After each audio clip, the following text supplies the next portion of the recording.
Nag-imbestiga na ang National Telecommunications Commission kun NTC, batok electronic kun text scams, diin lakip na ang mga pangalan sa recipients ang gakuyanap.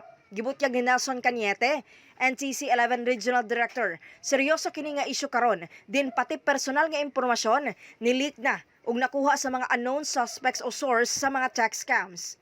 Mato ni Cañete, nipahigayon nag-aksyon ng NTC diha sa pag-track down o pag-trace ni ining mga numbers. Apan dakong problema tungod mga prepaid numbers kini nga pwedeng mapalitra bisan asa. Lauman usab ga ipatawag sa NTC ang mga telecommunications companies aron patubagon sa maong mga insidente. Sumala nini, nagisugyot nga solusyon batok nining text scams ang pagrehistro sa mga SIM cards. Niapilar kini sa publiko nga mahimong alerto ug dili day mutuo sa mga text messages nga nagkanayon nga nidaog kini ug mga nilibo nga mga premyo ug dili i-click ang mga links nga anaa sa maong mga text kay posibleng gasuyop kining mga impormasyon sa ilahang mga mobile phones.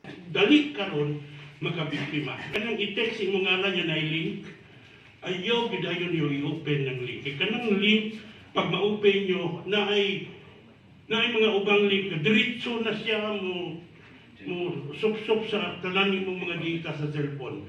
Bisag wala kay gi-update ito. So kung dili ninyo kaila ang nagpadala, dili na lang siguro ang pindot sa link. Kasama mo sa balita ug serbisyo publiko, reaching millions nationwide and worldwide for 70 years. Radyoman Aimee Ginita, Tatak RMN.